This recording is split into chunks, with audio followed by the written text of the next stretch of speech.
While lounging in a luxurious lounge chair, Sarah Baker adjusted her high-end sunglasses and squinted against the intense mountain sunlight. In sharp contrast to the stuffy boardrooms she was accustomed to, the fresh mountain air flooded her lungs. Sarah was a formidable presence in the business world at the age of 38. However, she felt strangely uncomfortable at this upscale mountain resort. Jake, her new spouse, and a stunningly attractive 29-year-old, had demanded this trip. With that million-dollar smile that had initially captured her attention at a charity dinner, he had begged, "Come on, babe.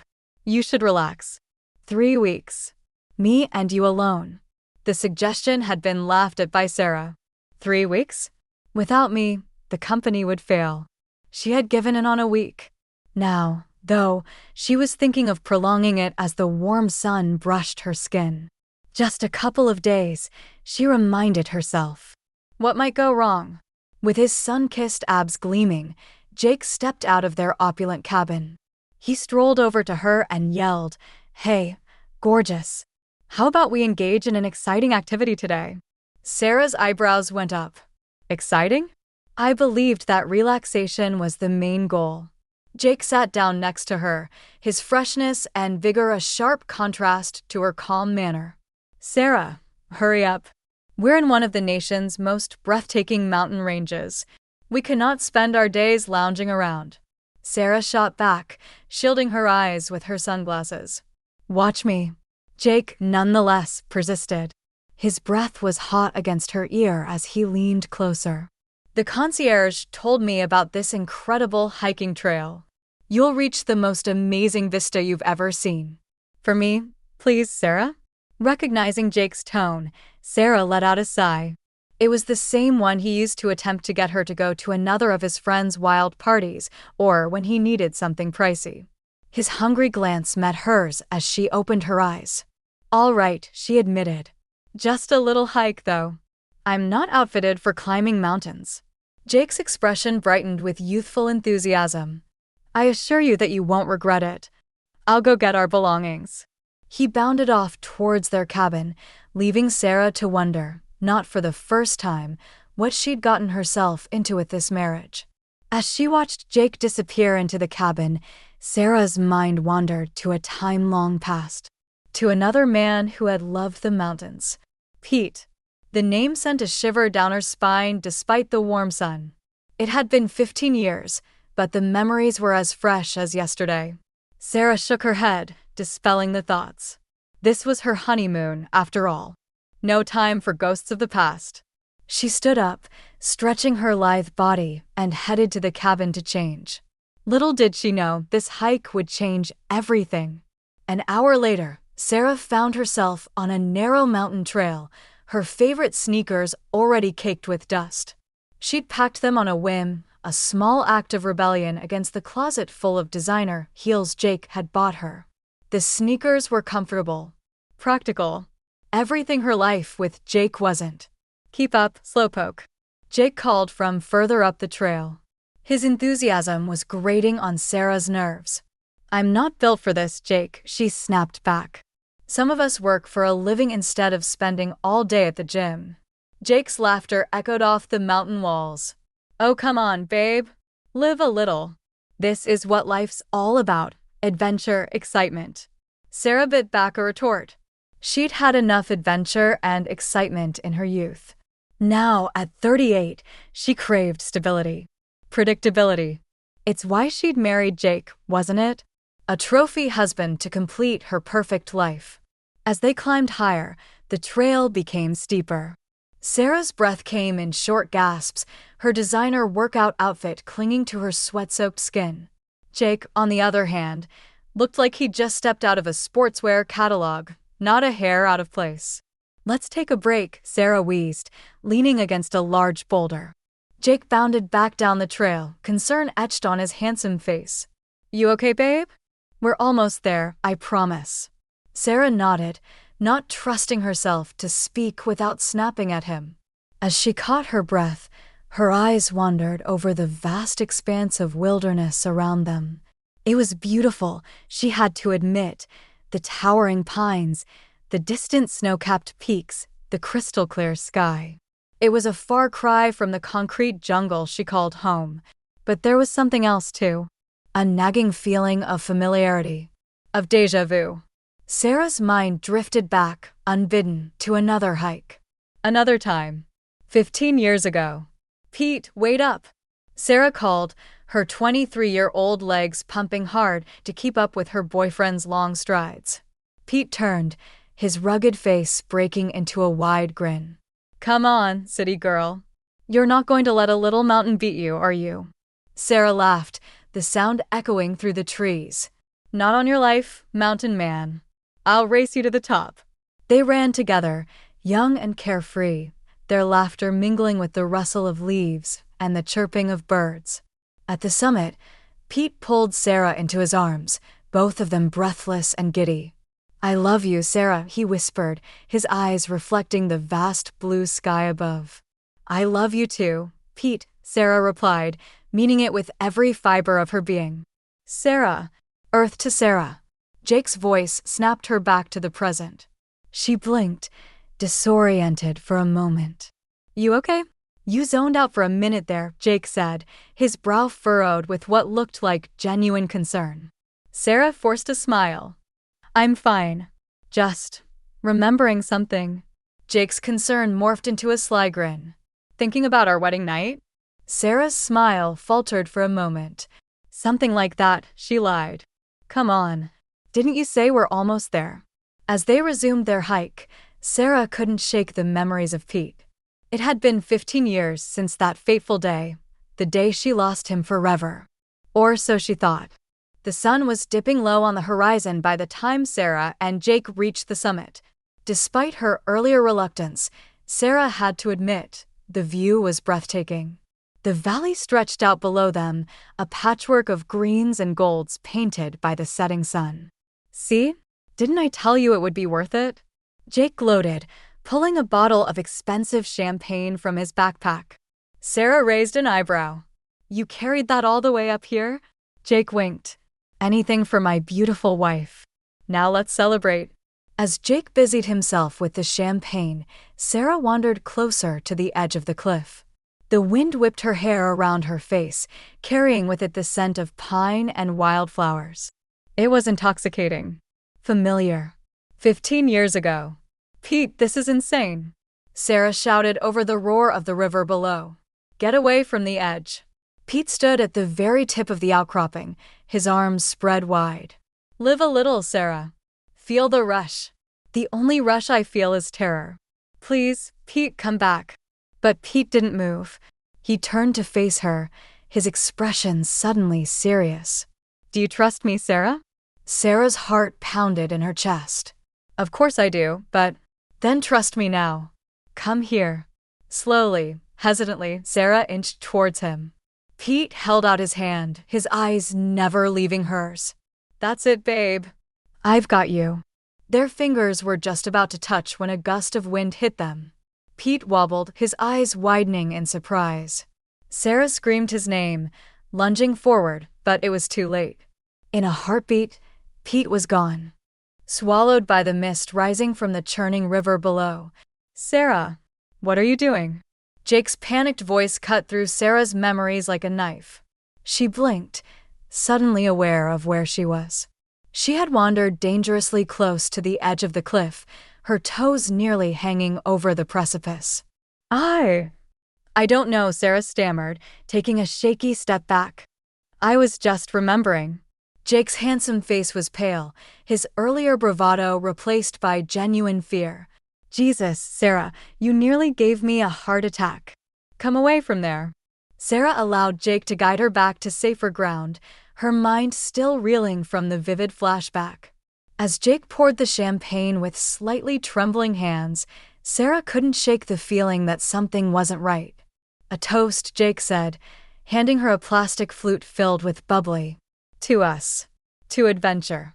And to many more years of happiness." Sarah raised her glass mechanically, her thoughts elsewhere. As she brought the champagne to her lips, a glint of something in Jake's eyes made her pause. Was it concern? Fear? Or something else entirely? What's wrong?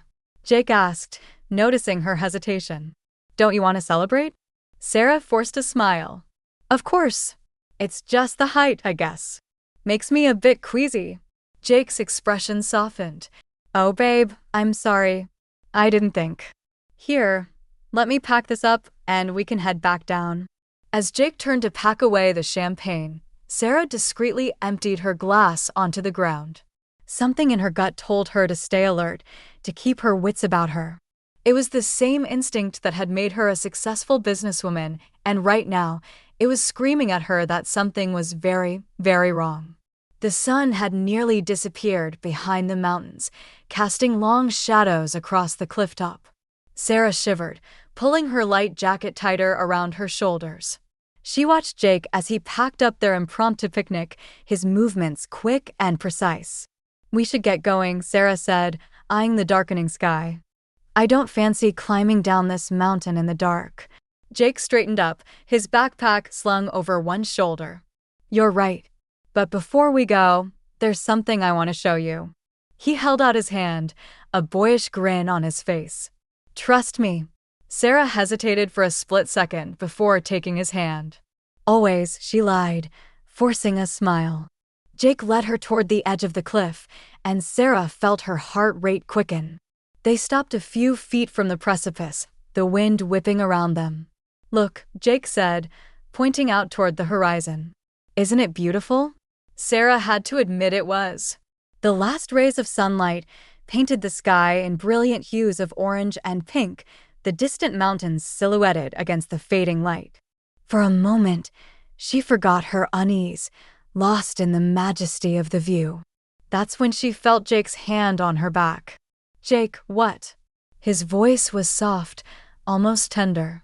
I'm sorry, Sarah. It's nothing personal. Just business. Before Sarah could react, Jake gave her a hard shove. She stumbled forward, her arms pinwheeling as she fought for balance. Time seemed to slow down as she teetered on the edge of the cliff, her mind racing to comprehend what was happening. In that eternal second, Sarah's life flashed before her eyes. But it wasn't her successes, her wealth, or even her marriage to Jake that she saw. Instead, she saw Pete, his laugh, his smile, the way he looked at her like she was the only woman in the world. As gravity took hold and Sarah felt herself falling, she heard Jake's voice cold and detached. Goodbye, Sarah. The world spun around her as she plummeted toward the mist-shrouded rocks below. Sarah closed her eyes, bracing for the impact that would end her life. But the impact never came. Instead, Sarah felt herself enveloped in a strange tingling sensation. The rush of wind in her ears faded, replaced by an eerie silence. When she opened her eyes, she found herself surrounded by impenetrable darkness. Is this death? Sarah wondered. There was no light at the end of a tunnel, no deceased relatives waiting to greet her, just nothingness. Then, faintly at first, but growing stronger, she heard a voice. A familiar voice, one she hadn't heard in 15 years. Sarah. Sarah, can you hear me? Come on, babe, open your eyes. With a gasp, Sarah's eyes flew open. She found herself lying on a soft bed in what looked like a rustic cabin. And there, sitting beside her, his face lined with concern, was Pete. Pete? Sarah whispered, her voice hoarse. But how? Am I dead? Pete's face broke into a relieved smile, his eyes glistening with unshed tears. No, Sarah. You're very much alive. And so am I. Sarah's mind reeled, unable to process what was happening. But I fell. Jake, he pushed me. Pete's expression hardened. I know. I saw it all. But Sarah, there's so much you don't understand. So much I need to explain. As Sarah struggled to sit up, wincing at the pain in her body, she realized that this was no near-death hallucination. Somehow, impossibly, she had survived the fall. And even more impossibly, Pete, the man she had thought dead for 15 years, was alive and sitting right next to her. Pete, Sarah said, her voice stronger now. Tell me everything. What the hell is going on? Pete took a deep breath, his eyes never leaving Sarah's face. It's a long story, Sarah. And you're not going to believe most of it. But I promise you, it's all true. As Pete began his tale, Sarah felt as if she had stepped into another world. A world where the impossible was possible. Where death was not the end. And where second chances came in the most unexpected ways. The crackling fire in the rustic cabin cast dancing shadows on the walls as Pete began his incredible tale. Sarah sat wrapped in a warm blanket, a steaming mug of tea clutched in her trembling hands, her eyes never leaving Pete's face. 15 years ago, Pete began, his voice low and measured. When I fell from that cliff, I thought it was the end. But fate, it seems, had other plans. He went on to explain how an old fisherman, a hermit who lived off the grid in these very mountains, had found him washed up on the riverbank, barely alive. The old man nursed Pete back to health, but the fall had left him with severe amnesia. For years, Sarah. I didn't know who I was.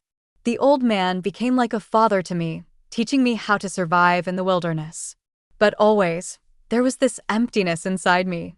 Like I was missing a vital part of myself. Sarah's mind reeled as she tried to process Pete's words. But how did you remember? How did you know I was in danger? Pete's eyes took on a faraway look. It was about 5 years ago. I was in town, picking up supplies, when I saw your face on a magazine cover. It was like a dam breaking in my mind. Suddenly, everything came rushing back. Who I was, my life before the fall, and most importantly, you. Why didn't you come find me? Sarah asked, a mix of hurt and confusion in her voice. Pete's expression was pained. I wanted to, Sarah. God, how I wanted to. But when I looked you up, I saw how successful you'd become. You were this powerful businesswoman, living a life I could never be a part of. And then I saw you with Jake. Sarah flinched at the mention of Jake's name, the memory of his betrayal still fresh and raw. I convinced myself you were better off without me, Pete continued, his voice thick with emotion. That I'd only disrupt your life if I suddenly reappeared. So I stayed away, watching from afar, making sure you were safe and happy. Sarah's eyes flashed with anger. Safe and happy, Pete? I married a man who just tried to kill me. Pete held up his hands in a pleading gesture. I know, Sarah. And I'm so sorry. I should have seen it sooner. Should have done something. How did you know? Sarah interrupted. How did you know I was in danger today? Pete's expression turned grave. I've been keeping tabs on Jake for a while now. Something about him never sat right with me. And then, a few days ago, I overheard him on the phone talking about a foolproof plan and how he'd soon be a wealthy widower. Sarah felt sick to her stomach. So, all of this, our entire marriage, it was just a setup? Pete nodded solemnly. I'm afraid so.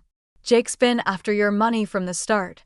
He planned this trip, this hike, everything, all to get you alone and stage an accident. But how did you save me? Sarah asked, her mind still struggling to comprehend the impossible events of the day. Pete said, she got off pretty easy. And why is that? Because she landed right in his boat on the tarpon. No, it was a good bump, of course, but nothing critical. Sarah sat in stunned silence, trying to process everything she'd heard. Part of her wanted to dismiss it all as a crazy dream or a near-death hallucination. But the solid reality of the cabin around her, the warmth of the tea in her hands, and most of all, the familiar presence of Pete beside her, it was all too real to deny. So what happens now? She finally asked, her voice barely above a whisper. Pete leaned forward, taking her hands in his. Now we make sure Jake pays for what he's done. And then it's up to you, Sarah. I know it's been 15 years, and we're both different people now, but I never stopped loving you. If you'll have me, I want to make up for all the time we lost. Sarah looked into Pete's eyes, seeing the same love and devotion that had captured her heart all those years ago. Despite everything that had happened, despite the impossible tale she'd just heard, she felt a spark of hope ignite in her chest. "I never stopped loving you either, Pete," she admitted, tears welling in her eyes. "But before we can think about us, we need to deal with Jake. He needs to be brought to justice."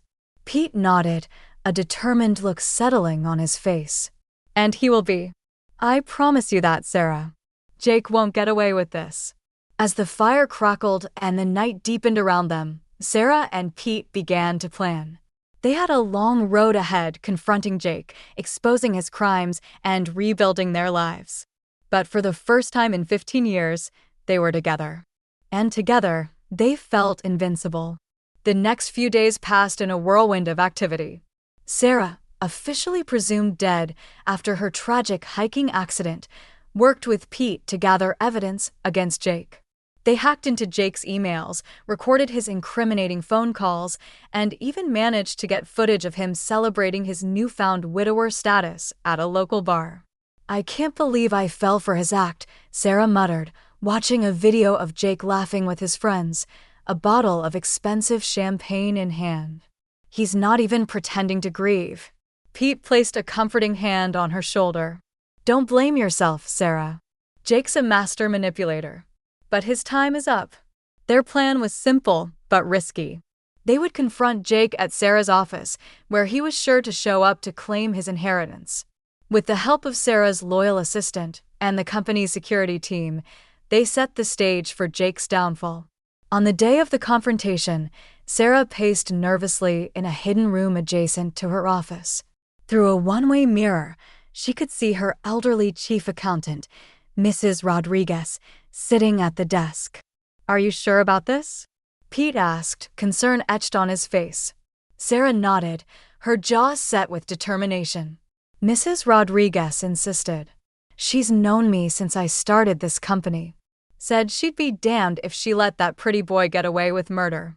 Right on cue, Jake burst into the office, his handsome face twisted with impatience. "Where are the papers?" he demanded, not even bothering with pleasantries. "I need to transfer everything to my account now." Mrs. Rodriguez peered at him over her glasses, her expression neutral. "I'm afraid I can't do that, Mr. Baker. There are irregularities in the paperwork." Jake's facade of grief cracked, revealing the ruthless opportunist beneath. "Listen, you old bat," he snarled, leaning over the desk menacingly. "My wife is dead. I'm the sole beneficiary now. Transfer the money or I'll—" "You'll what, Jake?" Sarah's voice cut through the room like a whip crack. She stepped out from her hiding place, Pete right behind her. Jake's face drained of all color, his eyes widening in disbelief. "Sarah," he stammered, stumbling backward. "But how?" "You're dead." Sarah advanced on him, her eyes blazing with righteous fury. "Sorry to disappoint you, darling. Seems your foolproof plan wasn't so foolproof after all." Jake's shock quickly morphed into calculation. Sarah could almost see the gears turning in his head as he tried to find a way out. "Baby, I can explain," he began, his voice taking on the smooth, cajoling tone that had once charmed her. "This is all a big misunderstanding." "Save it, Jake," Sarah cut him off. "We have everything. The phone calls, the emails, the videos of you celebrating my death. It's over." Jake's charming mask slipped completely, replaced by a look of pure malevolence. "You ungrateful. Do you know how hard it was pretending to love you? And old, dried up." He never finished his sentence. A fist came out of nowhere, connecting solidly with Jake's jaw. He stumbled backward, looking up in shock to see Pete standing there, his eyes blazing with fury. At that moment, the office door burst open and a team of security guards rushed in, led by 2 police officers. As the police cuffed a cursing, struggling Jake, Sarah turned to Pete, a mix of awe and love in her eyes. "My hero," she said softly, reaching up to caress his cheek. Pete smiled down at her, looking suddenly shy. "Just keeping a promise I made 15 years ago," he said. "To always protect you." As Jake was led away, Still shouting threats and protestations of innocence, Sarah and Pete stood hand in hand, facing an uncertain but exciting future together. "What now?" Sarah asked, feeling both exhilarated and overwhelmed by the day's events. Pete squeezed her hand gently. "Now we start over together, if that's what you want." Sarah's answer was to pull him close and kiss him deeply, pouring 15 years of lost time and rediscovered love into the embrace. When they finally parted, both breathless, Sarah smiled up at him. Together, she agreed. Always. As they left the office, stepping out into the bright sunlight of a new day, Sarah felt as if a weight had been lifted from her shoulders. The past 15 years, her whirlwind rise to success, her sham of a marriage to Jake, it all fell away, leaving only the promise of a future with the man she had always loved. She didn't know what challenges that future might hold. There were still so many questions about how they would rebuild their relationship after so much time apart. But for the first time in years, Sarah felt truly alive, truly herself. With Pete by her side, she was ready to face whatever came next. Their second chance had come at a great cost. But as they walked hand in hand into their new life together, Sarah knew one thing for certain. This time, they would make it count.